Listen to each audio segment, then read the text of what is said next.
नमस्कार मित्रों, जैसा कि अभी टीजीटी पीजीटी की परीक्षा संपन्न हुई है और आगामी जीआईसी इतिहास प्रवक्ता और इतिहास यूजीसी नेट की परीक्षा होनी है और हायर एजुकेशन यूपीएचएससी के द्वारा जो कराया जाता है कि परीक्षा होनी है, तो इन्हीं परीक्षाओं को दृष्टिगत रखते हुए हम लोग आज से इतिहास के प्रैक्टिस सेट लेकर आपके सामने उपस्थित हुए हैं।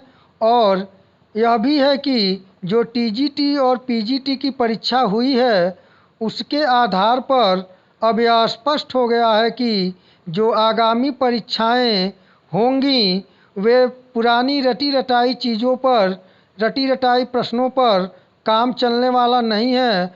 अब हमें स्टैंडर्ड टेक्स्ट बुकों को लेकर पढ़ना होगा, तभी जाकर परीक्षा में हम सफलता प्राप्त कर सकते हैं। तो उसी को ध्यान में रखते हुए आज जो हम लोग प्रारंभ कर रहे हैं प्रैक्टिस सेट, तो पहला प्रश्न है, हैदराबाद राज्य की स्थापना किसने की? तो हैदराबाद राज्य की स्थापना निज़ाम उल मुल्क आसफ जाह ने 1724 ईस्वी में हैदराबाद राज्य की स्थापना किया।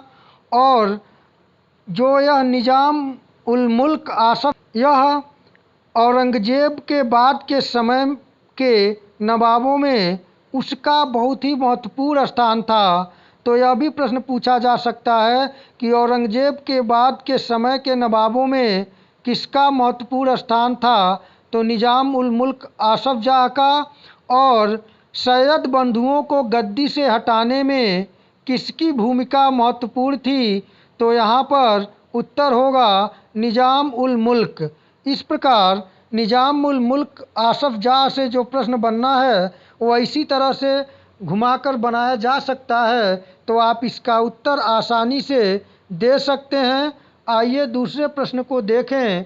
दूसरा प्रश्न है, किस नवाब ने अपने भतीजे दोस्त मुहम्मद को निज़ाम की मंजूरी के बिना ही अपना उत्तराधिकारी बना दिया था? तो यह नवाब जो था वह था शहादतुल्लाह खां, जो कि कर्नाटक का नवाब था। वह बिना निज़ाम की आज्ञा से ही अपना उत्तराधिकारी अपने भतीजे दोस्त अली को बना दिया था। और यहाँ से ये भी प्रश्न पूछा जा सकता है कि दोस्त अली किस नवाब का भतीजा था? तो आंसर होगा शहादतुल्लाह खां। आइए तीसरे प्रश्न को देखते हैं। औरंगजेब की मृत्यु के बाद किसने बंगाल में स्वतंत्र सत्ता स्थापित की? तो औरंगजेब के मृत्यु के बाद बंगाल में मुर्शीद कुली खां ने स्वतंत्र सत्ता स्थापित की। वह मुर्शीद कुली खां बंगाल को एक व्यापारिक राज्य के रूप में विकसित करने का प्रारंभ किया था। प्रश्न संख्या 4 है, बंगाल के किस नवाब को कोई पुत्र नहीं था, सिर्फ 3 पुत्रियां थीं? इसका उत्तर है अली वर्दी खां।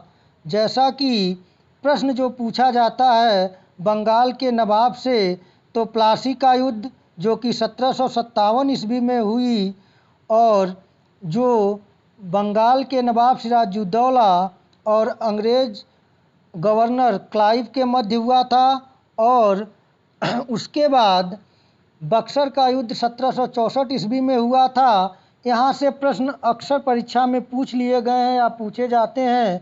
अब महत्वपूर्ण है कि जिस तरह टीजीटी पीजीटी में पूछा गया है, तो वहाँ से यह पूछा जा सकता है कि जैसा कि चौथा प्रश्न है कि बंगाल के किस नवाब को कोई पुत्र नहीं था, सिर्फ 3 पुत्रियां थीं? तो अलीवर्दी खां। इसी अलीवर्दी खां की छोटी पुत्री का पुत्र जो था वह सिराजुद्दौला था। तो यहाँ से इस तरह प्रश्न पूछा जा सकता है। आइए पांचवें प्रश्न को देखते हैं। अवध का प्रथम स्वायत्त राज्य के संस्थापक के रूप में कौन जाना जाता है? तो सही उत्तर है शहादत खां बुरहान उल मुल्क। अवध का प्रथम स्वायत्त राज्य के संस्थापक के रूप में शहादत खां बुरहान उल मुल्क को जाना जाता है, जिसे 1722 ईस्वी में अवध का सूबेदार बनाया गया था। वह अत्यंत निडर, कर्मठ, दृढ़ प्रतिज्ञ और तेज आदमी था। आइए अगले प्रश्न को देखते हैं। छठा प्रश्न है, 18वीं सदी के शुरू में किन दो मंत्रियों ने मैसूर के राजा चिक्का कृष्णराज को कठपुतली शासक के रूप में बदल दिया था?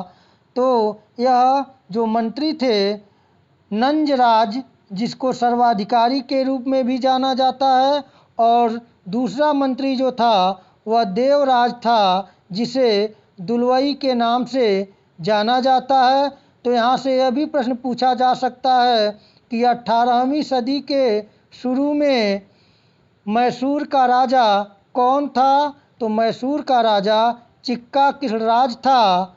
इस तरह से प्रश्न पूछा जा सकता है, तो आप इसके लिए सतर्क रहें और प्रश्नों को बार बार अभ्यास करते रहें, जिससे परीक्षा में गलत होने की संभावना न हो। सातवां प्रश्न आइए देखते हैं। सातवां प्रश्न है, जब 1791 में मराठा घुड़सवारों ने श्रृंगेरी के शारदा मंदिर को लूटा, तो किसने मां शारदा की प्रतिमा बनवाने के लिए पैसे दिए? तो जब 1791 में मराठा घुड़सवारों ने श्रृंगेरी के शारदा मंदिर को लूटा, तो मां शारदा की प्रतिमा बनवाने के लिए टीपू सुल्तान ने पैसे दिए। टीपू सुल्तान एक धार्मिक रूप से सहिष्णु शासक था, जबकि उसके महल से मात्र 100 गज की दूरी पर रंगनाथ जी का प्रसिद्ध मंदिर था। उसने कभी भी उस मंदिर के किसी भी श्रद्धालु या पुजारियों को कभी भी तंग नहीं किया गया, जो कि टीपू के धार्मिक सहिष्णुता को प्रदर्शित करता है। इस प्रकार यहाँ से इस तरह प्रश्न पूछा जा सकता है। आइए 8वें प्रश्न को देखें। मार्तंड वर्मा कहाँ का प्रमुख अग्रणी राजनेता था? तो उत्तर है त्रावणकोर का। त्रावणकोर का प्रसिद्ध शासक मार्तंड वर्मा था, जो उस समय उसने त्रावणकोर को एक प्रसिद्ध नगर के रूप में स्थापित किया और साहित्य को भी वह प्रश्रय देने वाला था। तो यह भी प्रश्न पूछा जा सकता है कि त्रावणकोर के किस शासक ने साहित्य को संरक्षण दिया? तो मार्तंड वर्मा। 9वें प्रश्न को देखें। जयसिंह ने कहाँ कहाँ पर सुसज्जित पर्यवेक्षणशालाएँ बनवाईं? तो जैसा कि सवाई राजा जयसिंह आमेर का श्रेष्ठ राजपूत शासक था, जिसका शासनकाल 1681 ईस्वी से 1743 ईस्वी तक था।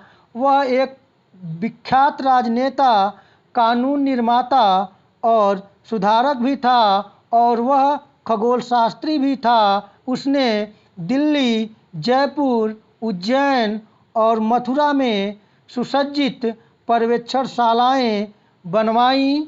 प्रश्न संख्या 10 है, भरतपुर के जाट राज्य की स्थापना किसने की? तो भरतपुर के जाट राज्य की स्थापना चूड़ामन और बदन सिंह ने की थी। जो ये चूड़ामन और बदन सिंह थे, ये दोनों जाट विद्रोहों के नेतृत्वकर्ता थे। और अगला प्रश्न है, जाट सत्ता किसके नेतृत्व में अपनी उच्चतम गरिमा पर पहुंच गई थी? तो इसका उत्तर है सूरजमल। भरतपुर के जाट राज्य की स्थापना चूड़ामन और बदन सिंह ने जो किया था, उसी जाट सत्ता जो थी वह सूरजमल के नेतृत्व में अपनी उच्चतम गरिमा पर पहुंच गई थी। 12वां प्रश्न है, बंगश पठान किस क्षेत्र में अपना अधिकार कायम कर लिए थे? तो सही उत्तर है फर्रुखाबाद, अलीगढ़ और कानपुर के क्षेत्र। बंगश पठान जो थे, उसका जो नेतृत्वकर्ता था वह एक अफगान दुस्साहसी मुहम्मद खां बंगश था, जो फर्रुखाबाद के इर्द गिर्द के इलाके को लेकर अलीगढ़ और कानपुर के इलाकों पर उसने बंगश पठान नेतृत्व को कायम किया। आइए अगले प्रश्न को देखते हैं। प्रश्न संख्या 13 है, किस सिख गुरु ने सिखों को एक लड़ाकू समुदाय के रूप में बदलने का काम प्रारंभ किया? तो इसका उत्तर है गुरु हरगोविंद। गुरु हरगोविंद ने सर्वप्रथम सिखों को एक लड़ाकू समुदाय के रूप में बदलने का काम प्रारंभ किया। गुरु हरगोविंद का जो शासनकाल है वह 1606 से 1645 ईस्वी तक है, जिसमें इन्होंने सिखों का आध्यात्मिक गुरु के रूप में और उन्हें एक लड़ाकू समुदाय के रूप में बदलने का कार्य प्रारंभ किया और सिखों को एक राजनीतिक और फौजी ताकत के रूप में स्थापित करने का जो श्रेय है वह सिखों के 10वें और आखिरी गुरु गुरु गोविंद सिंह को है। तो यहाँ से जो प्रश्न पूछा जा सकता है, आप कंफ्यूज मत होइएगा। अगर प्रश्न यह पूछे कि किस सिख गुरु ने सिखों को एक राजनीतिक रूप से और फौजी रूप से ताकतवान बनाए, तो वे थे सिखों के 10वें गुरु गुरु गोविंद सिंह। और यदि यह प्रश्न पूछे कि किस सिख गुरु ने सिखों को एक लड़ाकू समुदाय के रूप में बदलने का कार्य प्रारंभ किया, तो वे थे गुरु हरगोविंद। प्रश्न संख्या 14 है, किस शासक ने अपने सिंहासन से उतरकर मुसलमान फकीरों के पैरों की धूल अपनी लंबी सफ़ेद दाढ़ी से झाड़ता था? तो सही उत्तर है महाराजा रणजीत सिंह। महाराजा रणजीत सिंह एक धर्मपरायण शासक थे। वे सभी धर्मों को एक समान समझते थे और यह युक्ति ही काफ़ी है कि वह एक सिख शासक होते हुए भी इतना धर्मपरायण थे कि वे खुद इस्लामिक फ़कीरों के पैरों की धूल अपने सिंहासन से उतरकर अपनी लंबी सफ़ेद दाढ़ी से साफ करते थे। यही काफ़ी है। प्रश्न संख्या 15 है, किस मराठा शासक ने बालाजी विश्वनाथ को पेशवा बनाया? तो इसका उत्तर है मराठा शासक शाहू ने अपना पेशवा बालाजी विश्वनाथ को बनाया, जो कि आगे चलकर यह पद वंशानुगत हो गया। तो यहाँ से प्रश्न पूछा जा सकता है कि बालाजी विश्वनाथ किसके समय में पेशवा थे? तो मराठा शासक शाहू के।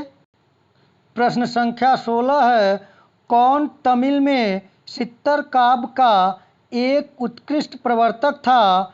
तो यह जो था तायुमानवर, जिसका कार्यकाल 1706 ईस्वी से 1744 ईस्वी था, वह तमिल में सित्तर काव्य का एक उत्कृष्ट प्रवर्तक था। तो यहाँ से प्रश्न पूछा जा सकता है कि तमिल में सित्तर काव्य का एक उत्कृष्ट प्रवर्तक कौन था? तो तायुमानवर था। यहाँ से प्रश्न पूछा जा सकता है। प्रश्न संख्या 17 है, शाह अब्दुल लतीफ़ के कविता संग्रह को किस नाम से जाना जाता है?